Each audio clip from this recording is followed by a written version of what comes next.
and gentlemen. I'm Coralie Whitby. I'm the Education Coordinator for the Embryo Adoption Awareness Center and Nightlight Christian Adoptions. And this morning we are very pleased to bring you the webinar entitled Husbands, Wives, and Partners on the Same Page. This is a brand new webinar that we've never presented before, and it was built with the understanding that this is a topic that you guys deal with out there in the adoption world a lot. Now, those of you who downloaded the notes prior to the presentation prior to this morning's webinar, you will see that we have had a change. Unfortunately, Kelly Poffenberger was scheduled to present this. Much of the material is hers, but she is ill.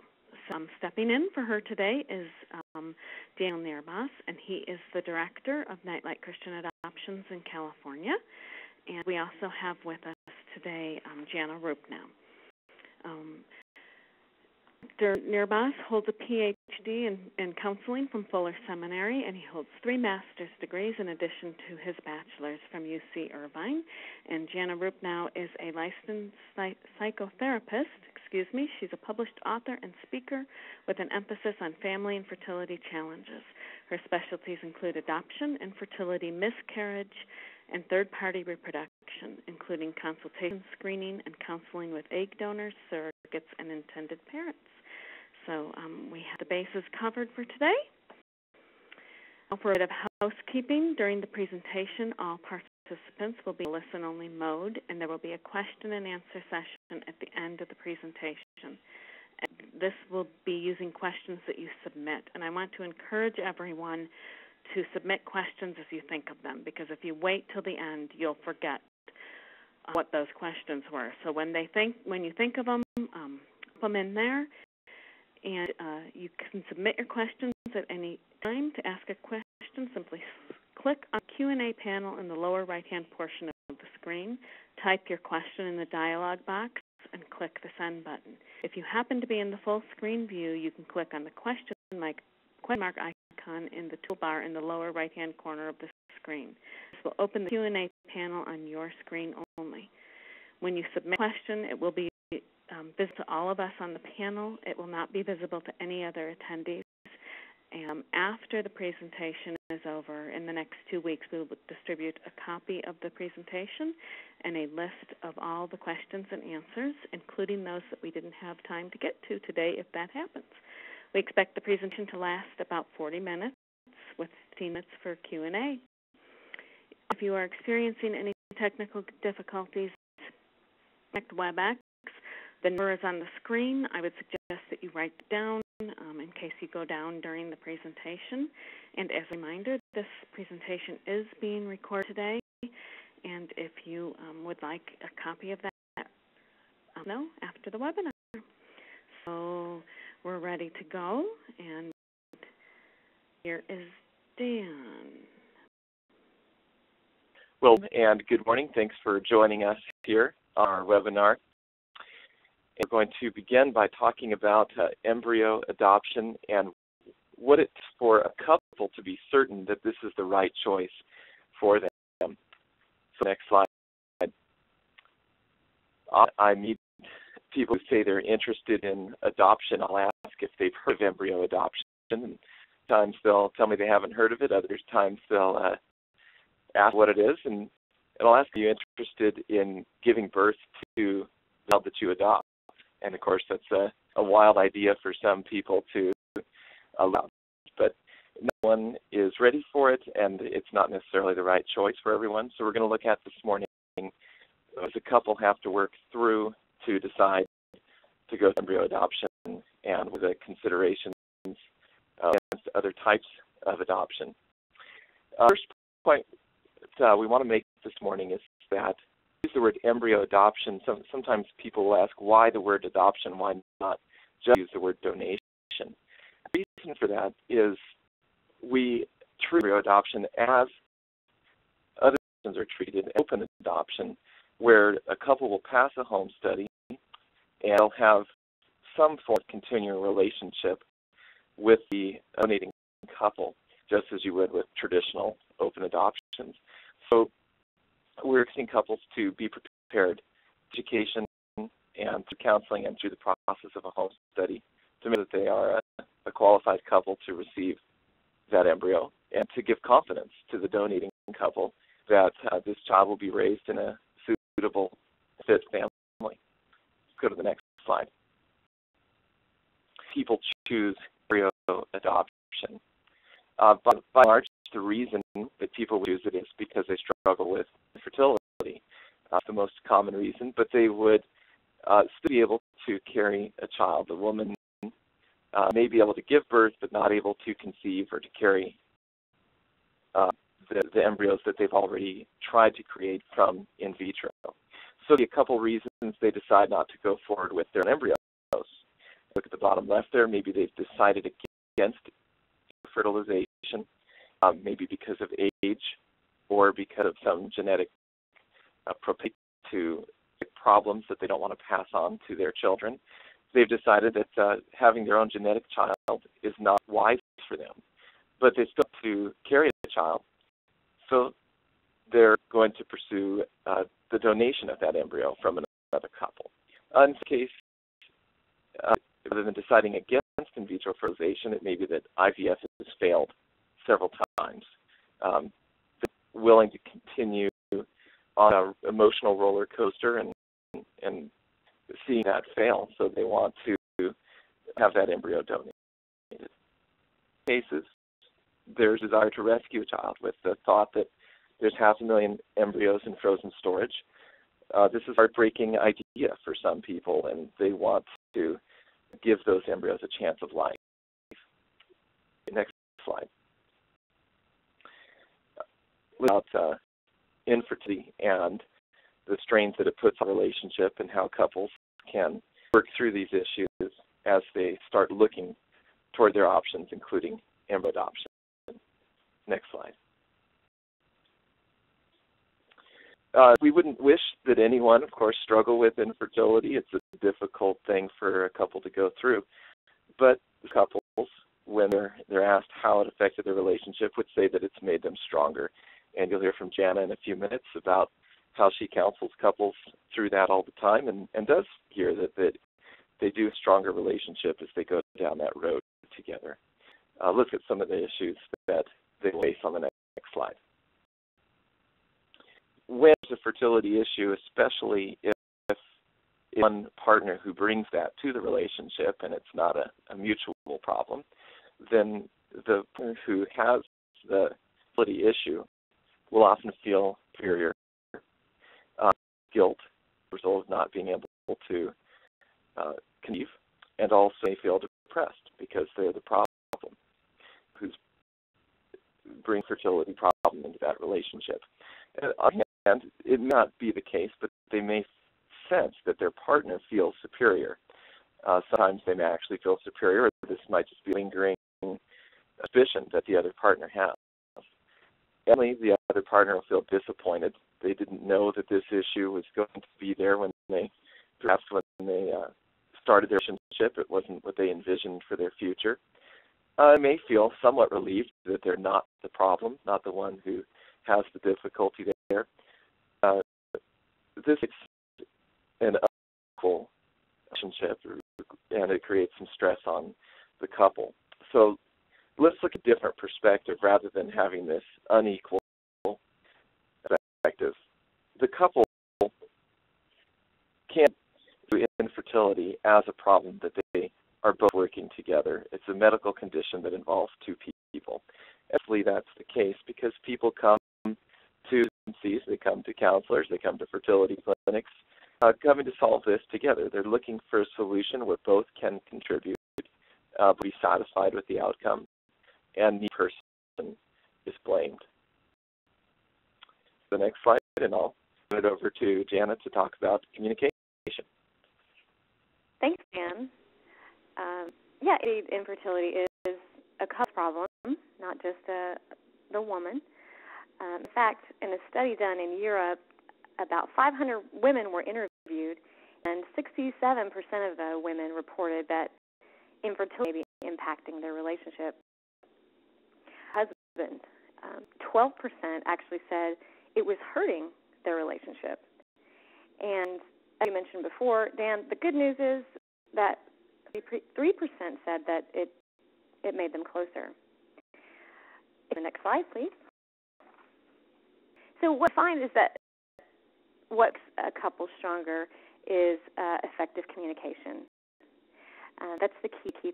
Keeping that relationship strong, not just during the treatment and the pains of fertility, but also after, when a baby is coming into the family. Infertility places a great deal of stress on a relationship. We know that. Certain polls, 9% of women actually reported that this was the most upsetting event of their life. So there are decisions to be made about growing the family, and these are really big decisions. So how a couple responds to this is very important. Next, let's see. Are they on the same page? Let's look at, go back. We want to know they're on the same page. So when we look at congruence, do they perceive stress the same way? And luckily, we have ways to measure this now. So this our joint group in Europe, the reproductive branch in Europe, and developed the first validated instrument to measure how quality of life is impacted by infertility. So this instrument, and I give this in my practice, I give this to clients in the first session. I can see where they're at, both the wife and the husband. And we look at 5 areas, and that includes both personal and interpersonal subscales. So the 5 areas we look at are emotional, which is for itself, body, which is how a woman or man is being affected physically by the treatments or the stress, relational, which is what we're talking about today, so the relationship, how that's being impacted, social, which is anything outside of the relationship, so family, mother, father, sisters, and friends, and the treatment itself, so the medical process itself. Found in my practice is that women and men are different, very different on the relational scale. And I think that's largely due to the different ways that men and women respond to and cope with stress. We can go to the next slide. Women, they tend to befriend. They want to reach out to their closest friends, family members. They want to talk about this. This is how we deal with stress, particularly infertility. Where it gets complicated is if the closest friend is having a baby or has children already. Then they can feel isolated from that support. They may feel like they've disappointed their mom or grandma in what I'm speaking to, failure, the role of a woman to have a baby. That can feel like a very big disappointment to the woman. There's avoidance strategies, and this can be a healthy thing. That is, they pull in more, and maybe they start to avoid that friend that is pregnant, baby showers. They choose not to go to those, which is very healthy for them because this can be a reminder of their pain. It can also be very stressful because relationships are changing, some of the most important ones in their lives sometimes. Where groups like Resolve really help women deal with the changes in their relationships and that social aspect. Men are more likely to distract themselves, so to do the opposite of what a woman does. And they will disengage emotionally. They want to maybe watch TV or go to a sporting event or just kind of check out mentally. And that can be frustrating for a woman. It is a very normal way for a man to respond to this type of stress. And they also report receiving and needing less emotional support. So that'd be good if they're meeting their wives' needs, but they don't necessarily need that same emotional support exchange. Have kind of less research done in general about men. So there is more to learn still. Next slide, please. So do men and women view infertility differently? Absolutely. Is their pain equal? No. We do know that women in general are more impacted overall by infertility. Next slide. How so? Well, instinctively, initially, this has a much greater impact on a woman. So man's role is on parenting and reproduction is a little more ambiguous. But for a woman, psychologically, for many women, the ability to bear children is essential for their development, for the notion of femininity, for gender identity, and for self-esteem as well. They can feel grief and loss more intensely, 2-3 times more likely to be depressed, hostile, and engage in self-blame, which again affects self-esteem. And of course, the physical strain on the body can be tremendous. Next slide. Also, the first to take responsibility in medical treatment. They tend to have an instinctive knowledge that there is a problem, that something's not right. They tend to want to act a little faster than men do, and this can be a source of frustration between a man and a woman.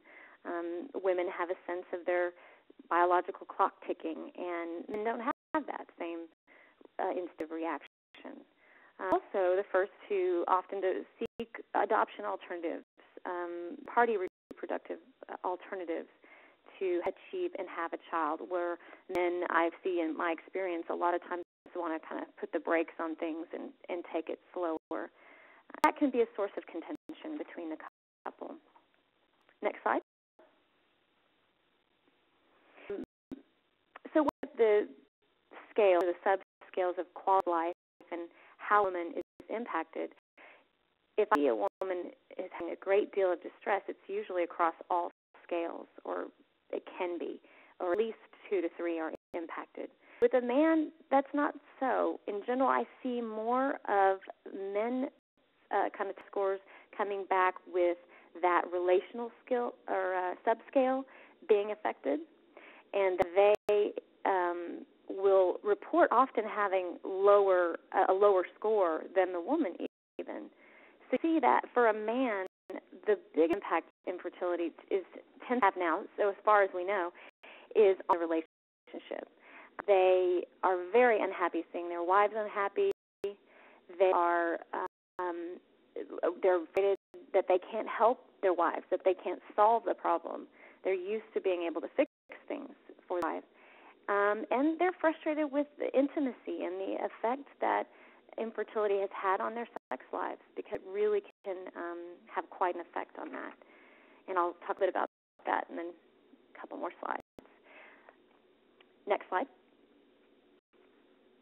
So when it comes to understanding one another, that's really what I work on with clients is, for one, understanding how men and women are different, and that what they're going through often is very normal, although frustrating and difficult.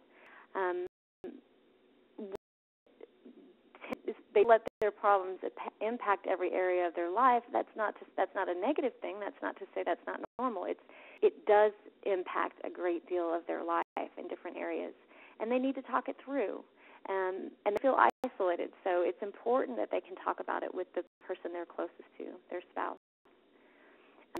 Also important for them to realize that husbands can easily compartmentalize and switch into their career or TV or a hobby, and that drives a woman crazy, because she can't imagine how he can just watch TV when something so major is happening to them.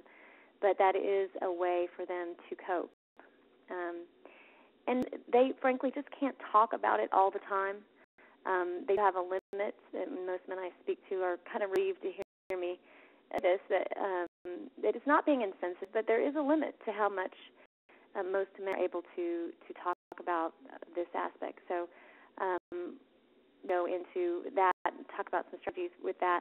But men also need to realize that it is a very big deal for a woman, and that they are not being overly emotional. Men tend to criticize sometimes that they're being overly emotional. Really, it's more of a fear that they can't fix the problem, and so it's important to understand that. Next slide. So earlier, how men tend to be impacted by intimacy. So many things can happen in infertility and how it directly impacts a couple's sex life. There's a loss of spontaneity.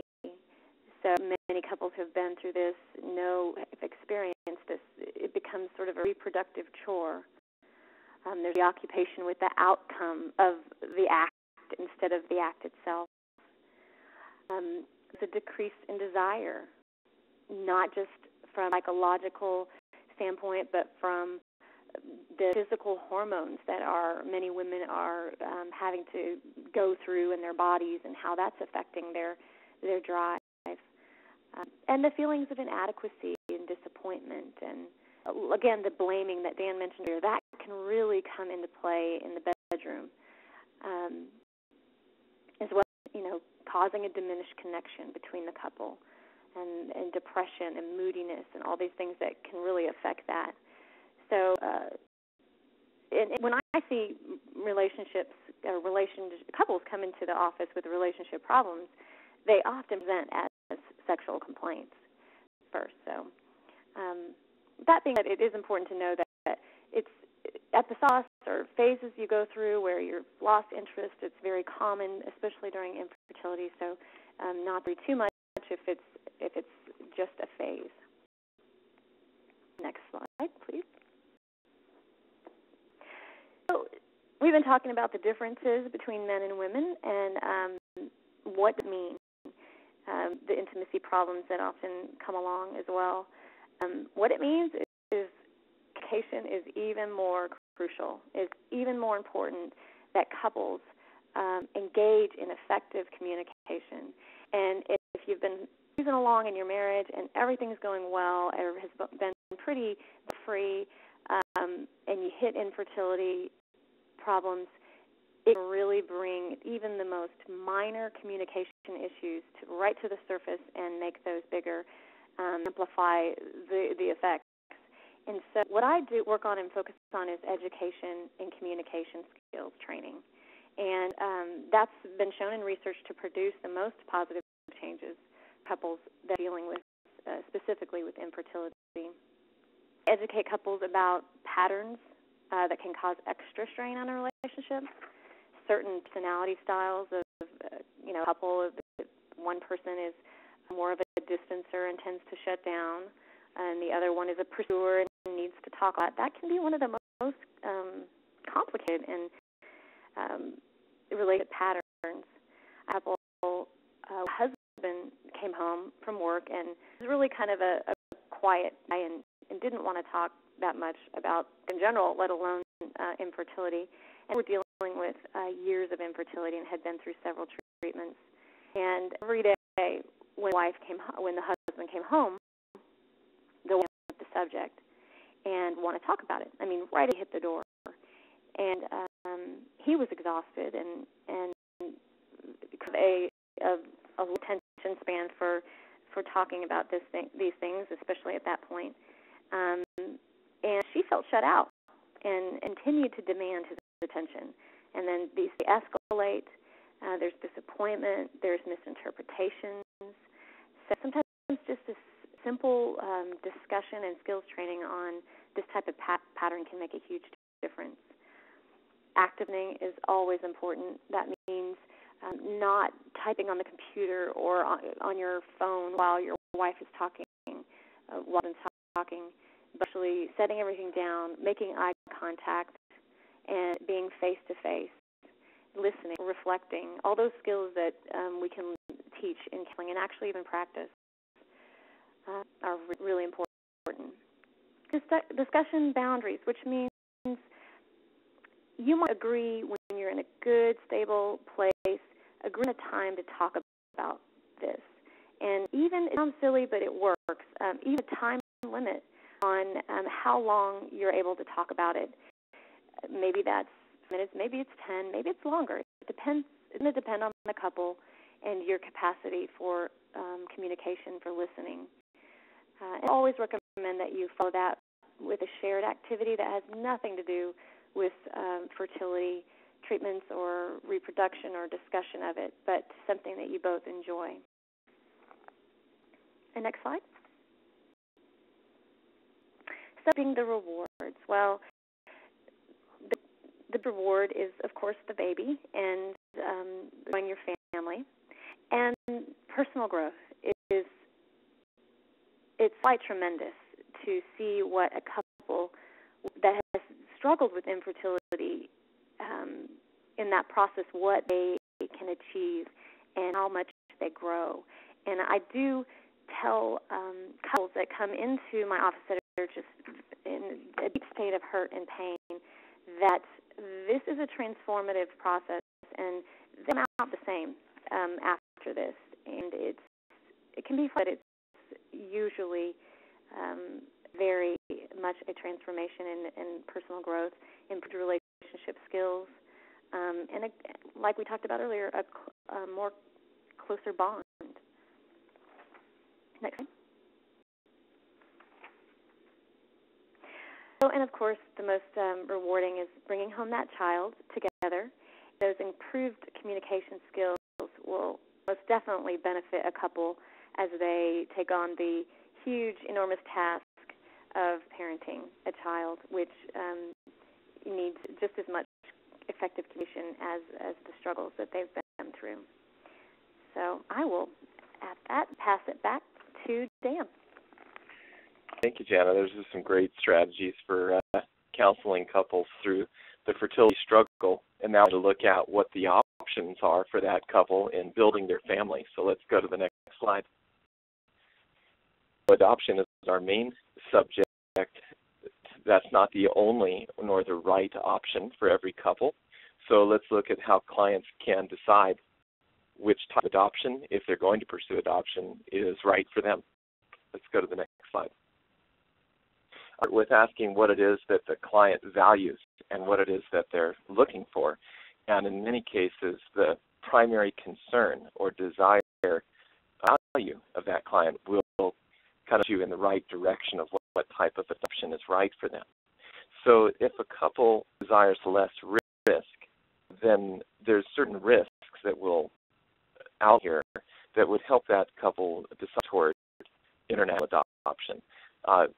Many of us in the adoption field know that international adoption is filled with all kinds of risks of countries shutting down or working with agencies, but those are risks that are usually at the center of the minds of clients who come to us. The risks that they have in mind are the risk of losing custody or not picked by a birth mother or not getting pregnant if they continue in vitro or embryo transfers.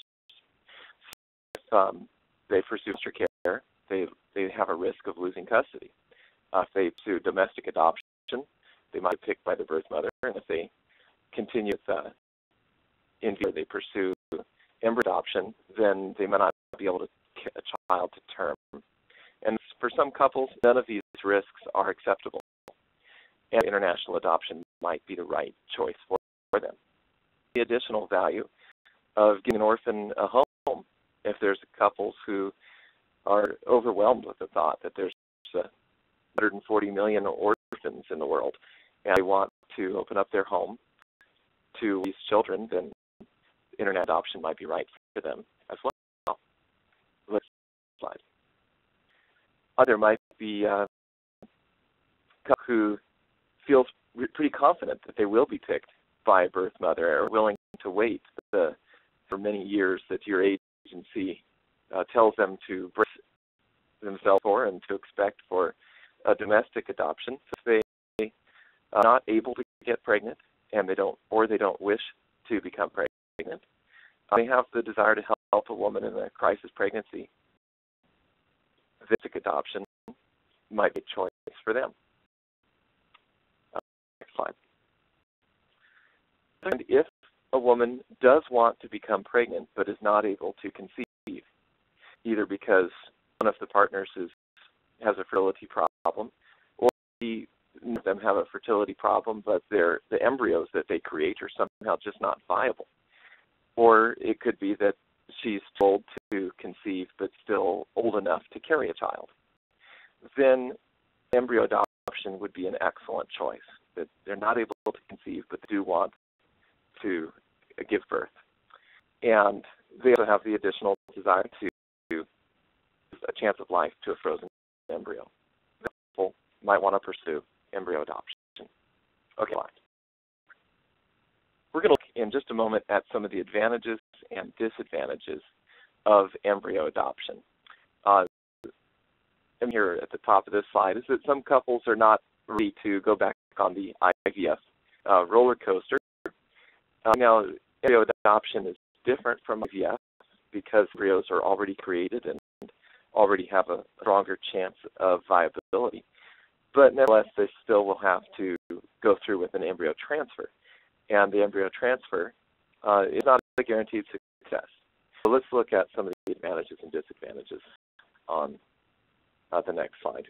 Science to be accurate understanding of the facts and of the risks and of the benefits. So next slide. Some of the advantages of embryo adoption. When it comes to the difference between embryo adoption and domestic adoption, advantages control over the prenatal environment. In this case, the adoptive mother will be carrying the child. So she is able to keep herself healthy and get prenatal care and avoid alcohol. So there's obviously that advantage. Secondly, there's the security of placement. The cracks that couples have signed for adoption have been tested through time and through the courts, and there's no risk of the appearance of losing custody once they give birth to this child because the contracts have withstood the test of time and the courts. It's also the lowest cost of adoption of any of the ones that we've looked at. So embryo adoption costs less than in vitro fertilization. It costs less than international adoption, less than domestic adoption. And so the main cost in this case would be the agency fees for matching, which is far less than the matching fees for domestic adoption. In addition, the is going to be far cheaper than donor eggs, and we'll talk about that in a few minutes. But it's sure to adopt an embryo because embryos are free. It's not lawful to sell them, but it's lawful for donors to collect large fees for their time and pain and suffering, and so this could be the lowest cost option.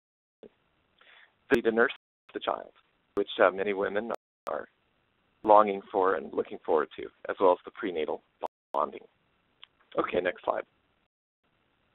Advantages is that pregnancy is not guaranteed. The embryos, if they adopt several, then there's a good chance that many of them will survive the thaw and that some will survive the transfer, but most of them will implant. And even if implant, there's no guarantee that the child will be carried to term. Just the same guarantee in normally during pregnancy, where not guaranteed to carry the child to term. In this case, the cost is incurred even if the pregnancy is not achieved. There's the cost of the embryo shipping, the cost of the embryo transfer, which occurs at the clinic, and the matching fees with the agency. Then lastly, there's just the emotional strain of, for many couples, one more miscarriage, one more pregnancy test that says they're not pregnant. And that's what we mean by the roller coaster. To the next slide. The options that couples have when they're struggling with infertility, besides embryo adoption, is to use donor gametes or donated eggs and donated sperm. Many who come to agencies like ours pursuing an embryo adoption have now donated egg or donated sperm for a variety of reasons. And we're going to look through why a couple would not choose to go down those routes and would choose an embryo instead of that. So let's go to the next slide. Here's the reason why couples would choose an embryo that is not genetically related to them, rather than donated sperm and donated egg, which in this case would be they're half genetically related to them, or if they get both eggs and sperm donated, then they would be creating embryos rather than resonated embryos, and so it would not be genetically related to them. The difficulty is there's going to be stress in the relationship if one parent is the genetic parent, and of course in common parts people refer to this as the real parent. Those of us who work in the adoption field don't use that. But I think it's a realistic way that one of the partners is going to feel if the wife is the generic, but there's donated sperm, the man is likely to feel that he's not a real parent. So we know that the parent is the one who's parenting. So the sentiment that my children, not yours. There also could be a feeling of inferiority, feelings of inferiority that Jeff talked about when couples struggle with infertility. But here, if the eggs or sperm are from the upper ends of society with IQ and looks, then the parents may feel that they're to the children who they're living because they're not the genetic parents of these children. Okay, look at the next slide.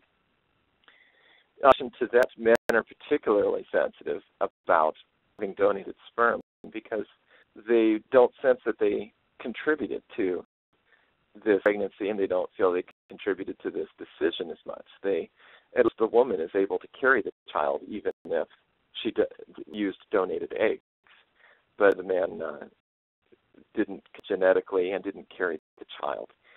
How can we help couples through that? Obviously, the man can be a man and can be a real parent by great decisions in parenting this child and raising him and being a parent.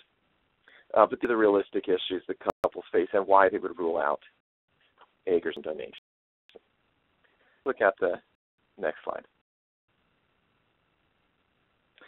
If clients express discomfort with donated sperm, embryo adoption is an excellent solution. It solves the insecurity problems of contributing to that child's genetic makeup, and it solves the discomfort of being a half genetically related child, because in this case there's no genetic relationship to the children with an embryo adoption. Okay, let's go to the next slide. Talk about the donation side. This would be what we call genetic parents, or the donating parents, who have the embryos in frozen storage and offering them for adoption. Let's go to the next slide. Couples have embryos in frozen storage have a variety of options, but just because we list them here doesn't mean that they're in a particular order or that they're in a hierarchy.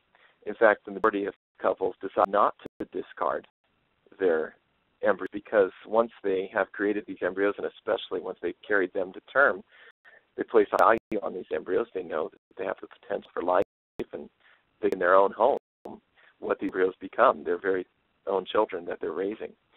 So most choose not to discard them, but that is one of the options. Just to donate to science, only a very small number of couples have chosen to do this. One of their options. Donate to another couple, and we find that the reason that more couples don't do it is lack of knowledge or lack of opportunity. Someone hasn't presented them the name of an agency or given them if they're willing to do it. To keep them frozen. Now, this could be an implicit or an explicit decision. If a couple does nothing, then their embryo remains frozen. And so that's often the reason that the embryos are frozen, is because the couple just hasn't made a decision. And so for lack of deciding what to do, the embryos remain frozen. And, you wouldn't imagine a couple would decide, let's just keep embryos frozen for 30 years and then we'll decide what to do. It's more of an implicit decision. Okay, look at the next slide. When it comes to deciding what to do with these embryos that are in frozen storage, each option has consequences. So we'll need to think through the ramifications of each of the previous decisions that we looked through. What will it mean for them if they discard these embryos? How will they feel about donating them to science? Is it going to be like for them to live with the thought that their embryos are being raised by another couple who they donated them to? And also, what would it mean for them to know that their embryos are sitting in for storage, and 12 years from now they're still sitting there? So it's important that couples be on the same page and decide what to do with these embryos, and so walk through and arrive at a consensus about what to do with this. With women who often take the first step in solving or addressing their fertility problem, often it's the man who takes the first step regarding what to do with the embryos in storage. This partially be motivated by financial cost of keeping them in storage. There are benefits to donating these embryos to an agency for adoption. One of the benefits is the embryos are not destroyed, and obviously most couples have developed strong affinity and care and concern. Otherwise, they wouldn't continue to be in frozen storage. They're storing them because they care. The donors get the chance to choose the recipient family. This is an open adoption, and in the matching process, the donors can choose yes or no about the couples who social workers propose for adoption. Contact can be set by the family's needs and desires, just like in other open adoptions. There's the benefit of teaching children about this such blessing, that they can make a family dream come true of carrying a child. Pregnancy is a dream that a family has, and the donating couple can make it come true. And this the relationship that the dating couple and their children can have with their genetic siblings being raised by another family.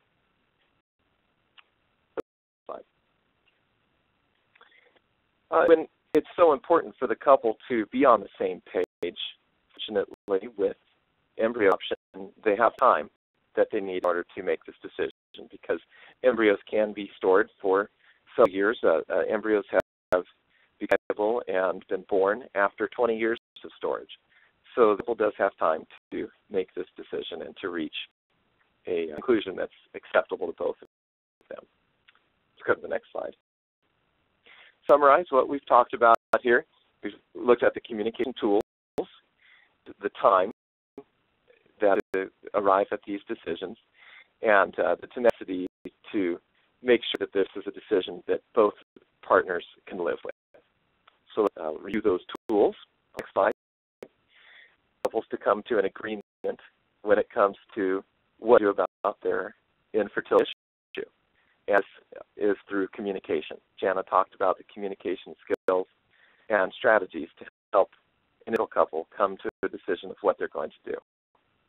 If embryo adoption, then we've looked at the advantages and disadvantages of adoption and of the other types of traditional adoptions. And a couple needs an agreement about what to do with their frozen embryos, with their options and advantages and disadvantages, what to do with those embryos. Slide. And we encourage clients to take the time to process information and come to a conclusion. And final slide.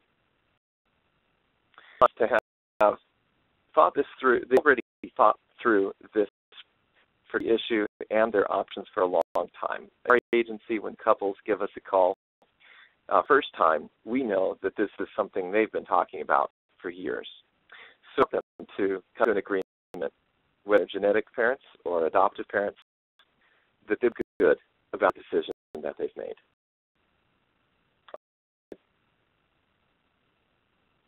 And that's wonderful. Thank you so much.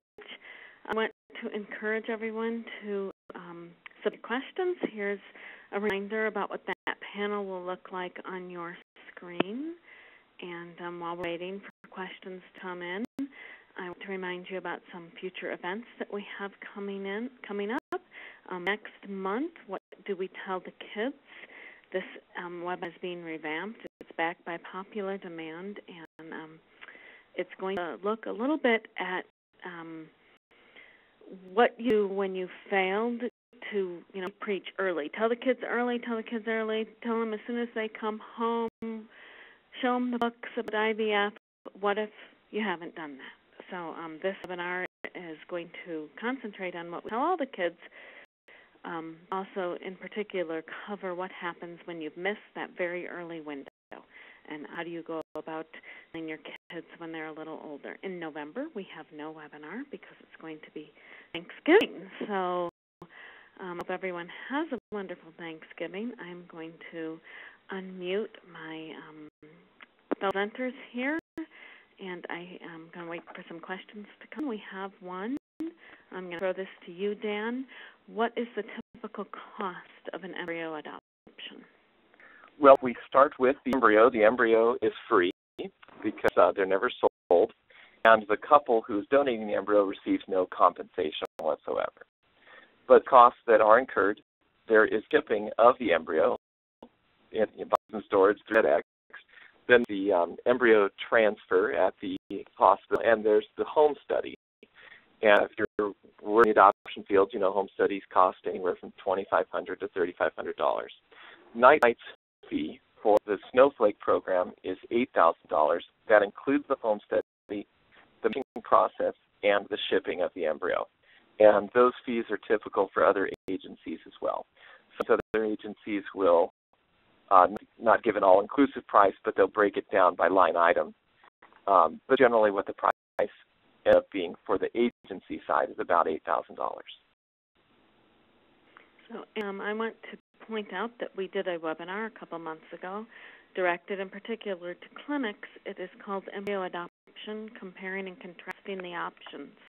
And that webinar is available at the Embryo Adoption website. Go to archives, and you can pick up that webinar. I'll warn you, we had some technical problems during the transmission of that webinar. Our internet had gone down, and we were actually doing it from my home. But we had 6 of the embryo adoption agencies on. We had representatives from each of those agencies, and they each talked about their own costs in addition to other things. So I would recommend that webinar. All right. This question is going to be directed to Jana. We're interested in the assessment tool, which Jana mentioned. How can we see what it looks like? Yeah, it's called Fertiqol. It's kind of a weird name. It's spelled Fertiqol.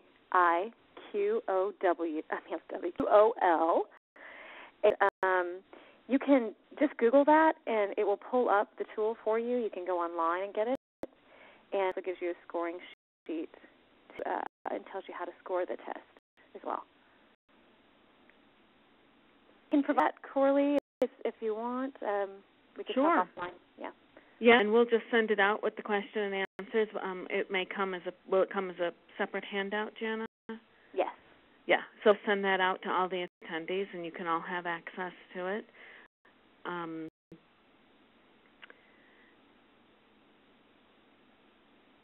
How can you help a couple decide on the level of openness that they would like to have in an embryo adoption? And I will throw that question to you, Dan.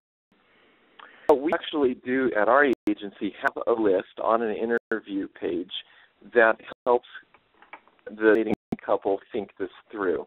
It's very similar to what help a birth mother in a domestic adoption as well.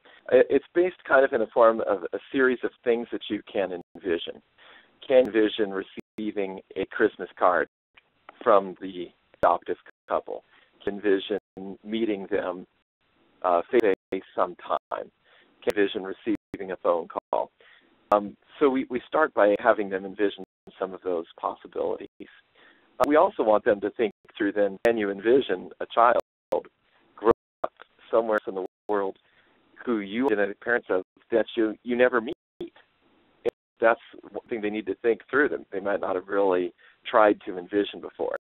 And so the flip side of that is, if you knew that you had a child growing up out there who was your genetic child, would you want to meet them? And how often would you want to be in contact with them? So we try to really paint the picture in the form of story by having them envision these possibilities. And I want to point out that we have on the Embryo Adoption Awareness website a network of counselors that are available to counsel individuals. Jana is on there. If you would go to that site, if you have clients that are looking to make those decisions, they can possibly find a counselor on there. And the next question we have is, do agencies provide trainings to their embryo adoption families? And Dan, I'm going to throw that question to you. Yes, we do have training for them. We also have lots of resources on the website, including some of the webinars on the embryo adoption awareness site that we can direct people to. Home study is expected to be a part of that training, and so we have contact with any of the agencies that will do home studies in order to make this not just a generic home study, but really to address the issues of embryo adoption. So that's part of it. And then, of course, we have at our agency several speakers who are on the phone every day with clients, just giving them one-on-one attention and addressing their questions, or even coming up with questions they maybe haven't asked. I suppose that's probably the best part of the training, is the one-on-one attention. Just as Anna was saying earlier, how big struggle infertility is for these couples, and they're contacting her for counseling. These are people who are reaching out and have a lot of need, and so they'll continue calling and seeking out the answers for our agency, and I imagine that's true for other agencies as well. Okay. Next question here is, do embryo adoption costs qualify for the federal adoption tax credit? And I can answer from the Embryo Adoption Awareness Center's perspective that we do not counsel on whether you will be able to receive that credit or not. We suggest that you contact your local attorney or tax preparer, and we do know that people have applied for and received that credit for an embryo adoption, but we don't specifically state you can or cannot. I will put that question to Dan to see if he has anything in addition to add to that from Snowflake's or Nightlight's perspective. Similar to what you said, I think that there are states where this has been tested and where it has not resulted in a tax credit, but there are known cases where couples have applied for the credit in other states and have received it. So I would say there's no guarantee. And there's one housekeeping question here that I will try to provide an answer for while we see if there's any more content-related questions. If I didn't print the notes beforehand, how do I get them now? We provided, this was the very first time for this webinar we ever provided a download that the attendees could print out that was just a version of the slides with a spot for your own personal notes. There were lines next to each slide that you could take your own personal notes on. So we weren't providing notes to go with the slides. It was a printout that you could print out before the webinar, and that you could listen to the webinar and write your own notes in on that. And plan to make that available going forward. If you would like to receive that, you could still receive that PDF file, and you could re-listen to the webinar and write your notes in. But I don't want there to be any confusion. It was not content notes. It was links with bases for your own notes, and that should be available to all our attendees going forward. There's another question. Oh. What expenses are there in addition to the agency side? Okay. Do you want me to say that? Please do. Most couples who go down this road for embryo adoption will know the answer to that because they probably have already experienced the cost of in vitro fertilization, and that cost is no longer an issue with embryo adoption because it has already been occurred and already been paid for by the donating couple. So that's a cost in the past. They've been around $15,000 because it involved the hardening of eggs and the creation of the embryo. There's the storage, and that cost is incurred by the donating family until the contracts are signed. It's usually about $400 a year. So the main cost, aside from the agency, that the receiving or the adoptive family can expect is called an embryo transfer. That go to the clinic and the embryo is actually placed in the mother. That cost could be on average about $5,000. Okay. And again, some information would also be on that compare and contrast webinar that I mentioned earlier. I don't see any more questions coming in. I actually do not have that question that you just answered, Dan. So either you or Jana had another question showing that I don't have. If you'll go ahead and read that, otherwise I'll bring this to a close. So I'll give a couple more seconds here if one comes in, and neither Dan or Jana is speaking up, so I think we've got them all. And I will see everyone next month on October 24th. We hope you join us. Have a wonderful day.